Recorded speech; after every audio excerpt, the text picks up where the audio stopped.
Hi friends, இன்றைக்கி என்ன செய்யலான்னு பார்க்கலாங்களா? நான் வந்து ஒரு கிராமத்து சமையல் தான் செய்ய போகிறேன். என்னென்னா வெள்ளை சாதம் பொங்கிட்டு வேர்கடலை சட்னி அரைக்க போகிறேன். எங்கள் ஊர் சைடில் வந்து பொங்கன சாதம் மல்லாட்டை சட்னி அந்த மாதிரி சொல்லுவாங்க.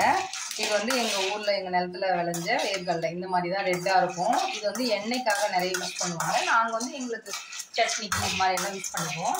இது எங்கள் ஓரத்தி கொடுத்து விட்டுருந்தாங்க. இது காயாகவே கொடுத்துருந்தாங்க. நான் உரித்து இப்போ வந்து வறுத்துட்டு இருக்கேன். இது வறுத்து முடிச்சாச்சு. இது வந்து இறக்கிடலாம். ஃப்ரெண்ட்ஸ், இங்கே வந்து உலை வச்சிருக்கேன் சாதம். இந்த அழாக்கால இந்த அழாக்கு வந்து அரிசி ரேஷன் தான், பச்சை அரிசி. இங்கே பாருங்க எவ்வளோ சூப்பராக இருக்குது. நல்லா 4-5 வாட்டி யூஸ் பண்ணிட்டேன். நம்ம இப்போ கடையில் பச்சை அரிசின்னு கேட்டால் பொன்னி அரிசி தவிர இது எல்லாமே ரேஷனில் பாலிஷ் போட்டு தான் நமக்கு கொடுக்குறாங்க. இப்போ நம்ம இது மாதிரி எடுத்துகிட்டு வந்து நல்லா க்ளீன் பண்ணி வச்சுட்டேன். இப்போ இதை வந்து இந்த ஓலை கொதிக்குது பாருங்களா, இதில் போட போகிறோம். நம்ம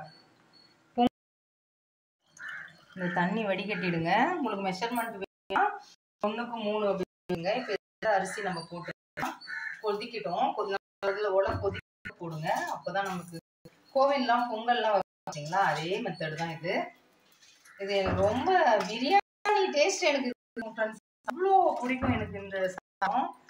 ஏன்னா ஊருக்கு போனாவே என் சித்தி வீட்டில், என் அக்கா கிட்ட, என் அம்மா கிட்ட மெஷர்மெண்ட் வேணும்னா நம்ம இதில் வந்து 1க்கு 3 வச்சுக்கோங்க. அந்த மாதிரி வச்சுக்கலாம். இது நம்ம ரேஷன் அரிசியால சீக்கிரமாகவும் நமக்கு வெந்துடும். இது வந்து நல்லா கொதிக்கட்டும். நம்மளுக்கு அந்த அரிசி கொதிக்க நல்லா வரட்டும். இது இப்படியே வச்சு மூடி வச்சிடலாம். இந்த வேர்கடலை இருக்கு இல்லைங்களா, இது நம்ம நல்லா வறுத்தாச்சு. இது ரெட்டா நமக்கு வந்து கருப்பாக இருக்கு பாருங்க. இது நல்லா ஆறுனதுக்கப்புறம் இந்த தோல் எல்லாம் எடுத்துடலாம். ஃபர்ஸ்ட் இங்கே பாருங்க ஃப்ரெண்ட்ஸ், எப்படி அழகாக பொங்கி வருது பார்த்தீங்களா. அப்படியே வந்து நமக்கு ரேஷன் அரிசின்றதால நமக்கு சீக்கிரம் அழகாக வெந்து வந்துடும். இதுலேயே ஒரு அரிசி ஒரு மாதிரி இருக்கும். ரேஷன் அரிசின்னு நினைக்காதீங்க, சூப்பராக இருக்கும், டேஸ்ட்டாகவும் இருக்கும். இங்கே பாருங்கள் பூப்பா மாதிரி மலர்ந்து வருது பார்த்தீங்களா. இப்போ வந்து உப்பு போடக்கூடாது. நம்ம இது நல்லா வேகட்டும். நமக்கு சிம்மில் கொஞ்சம் வச்சுருங்க, மீடியமாக வச்சுட்டு அதை வந்து நம்ம வேக வைக்கலாம். அப்போ தான் பொங்கி வராமல் இருக்கும். இது மூடி வச்சுருங்க. இங்கே பாருங்கள் ஃப்ரெண்ட்ஸ், இந்த அளவுக்கு நமக்கு வெந்துடணும். இப்போ வந்து உப்பு போட்டுக்குங்க. நான் வந்து இந்த ராக் சால்ட் தான் போடுறேன், கல் உப்பு. இது நமக்கு வந்து அது குமிக்கிடும் அப்படியே. இது வந்து அப்படியே கிளறிக்கிங்க. தவிர தண்ணி அப்படியே ஃபுல்லாக கரெக்டாக இருக்குது பார்த்தீங்களா. இது அப்படியே வந்து கிளறி விடுங்க. உப்பெல்லாம் நமக்கு வெந்துடும். அப்படியே நம்ம கரைஞ்சிடும். அந்த இதுலேயே கொஞ்சம் நேரம் நமக்கு அப்படியே புழுங்கணும். அது பாருங்க ஃப்ரெண்ட்ஸ், அப்படியே நல்லா டைட்டாக ஆகிடும். அது நமக்கு சூப்பராக வெந்துடுச்சு. இப்போ நமக்கு அந்த உப்பு போட்டு நம்ம கிளறோம், அவ்வளோதான். இதை அப்படியே கிளறிட்டு கொஞ்சம் நேரம் மூடி வச்சுட்டிங்கன்னா அப்படியே டைட்டாகிடும். நம்ம சட்னி அரைச்சி சாப்பிட்றதுக்கு செம்ம டேஸ்ட்டாக இருக்கும். அப்படியே ஃபுல்லாக கிளறி விட்டுருங்க. குக்கரில் கூட வைக்கலாம் ஃப்ரெண்ட்ஸ், சூப்பராக இருக்கும். ஒரு அதான் 1க்கு 3 மெஷர்மெண்ட் வச்சு அது மாதிரி வச்சுக்கலாம்னு வச்சுக்கலாம். இது நல்லா இருக்குமேன்றதுக்காக தான் நான் இப்போ எப்பவுமே எப்படி செய்கிறேன். நான் நிறைய இது செய்ய மாட்டேன். ஏன்னா பாப்பாவும் அவ்வளோ இன்றைக்கி தான் அவங்க கேட்டிருக்காங்க, அதனால் செஞ்சுருக்கேன். என் ஹஸ்பண்டும் அப்படின்னுவார், அதனால இன்றைக்கி செஞ்சுருக்கேன். இது அவ்வளோதான். எடுத்து மூடிடலாம். இப்போ நம்ம சட்னி அரைக்கிறது எப்படின்னு பார்க்கலாம்.